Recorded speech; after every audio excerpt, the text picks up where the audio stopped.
like and subscribe. And after you watch this, you might want to check your Google Photos, just to make sure everything there is something you actually took. She was just trying to be kind. That's the part that makes this story so deeply unsettling. There was no bad decision, no wrong place, wrong time, no reason for any of this to happen. Just a girl visiting her grandfather's grave with flowers. Her name was Fiona. She had been extremely close with her grandfather her entire life.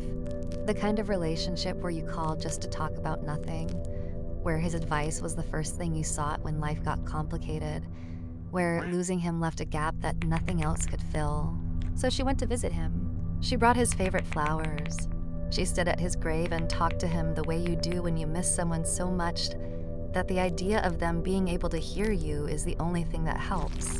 And then she noticed something that made her pause. She was surrounded by graves, dozens of them stretching out in every direction. And not a single one had flowers. Not one had a gift or a token or any sign that someone had been there recently. Fiona looked at the flowers in her hands and made a quiet decision. She spent the next hour walking through that cemetery, leaving flowers at grave after grave after grave.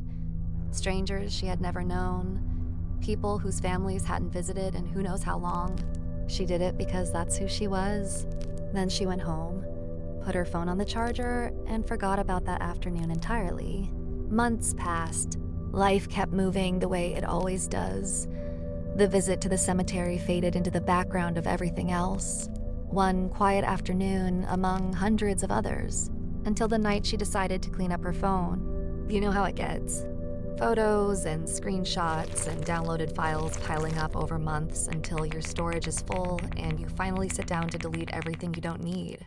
She was scrolling through her camera roll, deleting the obvious things, blurry photos, screenshots of things she'd already dealt with, duplicates, and then she stopped. There was a folder she didn't recognize. Inside it were hundreds of photos. At first glance, they looked identical, like someone had accidentally held down the shutter button and taken the same picture over and over. She almost deleted them without looking closer, but something made her pause. She zoomed in on the first one, then the second, then the third. They weren't the same photo at all. Each photo was slightly different. The angle shifted slightly between shots. The distance changed. The framing adjusted like whoever was taking them was moving, repositioning, getting a better view. Every single photo showed the same thing. A woman in a cemetery, walking between graves, carrying flowers, taken from a distance like whoever held the camera didn't want to be noticed. It took Fiona longer than you might expect to understand what she was looking at, because the mind protects itself. It searches for the logical explanation first. A glitch? Someone else's photos somehow sync to her account? Anything that makes sense? But there was no logical explanation, because the woman in every single one of those hundreds of photographs was Fiona.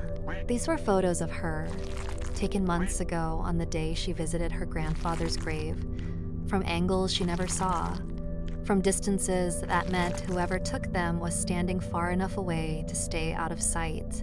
She had been completely alone that day, or at least she thought she had. She opened Google Photos immediately.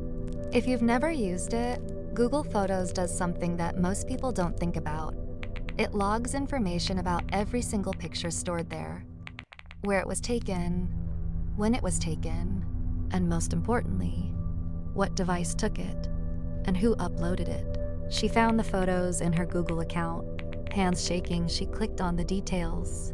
Device: Fiona's phone. Uploaded by Fiona. She read it twice, 3 times, trying to make it say something different. Her phone. The phone that had been in her pocket the entire time she was at that cemetery. The phone she never once took out. The phone that was pressed against her leg while she walked between those graves, leaving flowers for strangers.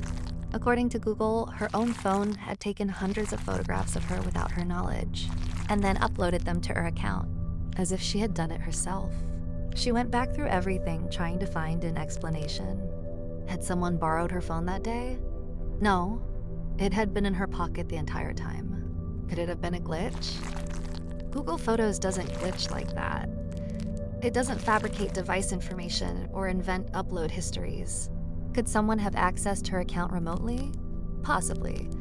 But that still doesn't explain how hundreds of photos of her, specifically taken from multiple different angles in a cemetery, ended up attributed to her own device. Was someone else there that day? Someone she never saw? Someone who stayed far enough back to remain invisible while she stood at her grandfather's grave and talked to him? And if someone was there, how did those photos end up on her phone? How did they get into her Google account under her name? She never found the answer. Neither did anyone she told. The photos are still there, hundreds of them. A stranger in a cemetery that turned out to be her. Taken by a device that was in her pocket. Uploaded by an account that only she has access to. We talk a lot about feeling watched. That prickling sensation at the back of your neck when you're alone somewhere and something in your body insists that you aren't. Most of the time we brush it off. Tell ourselves we're being paranoid.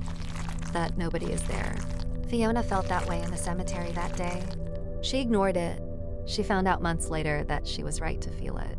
Something was there.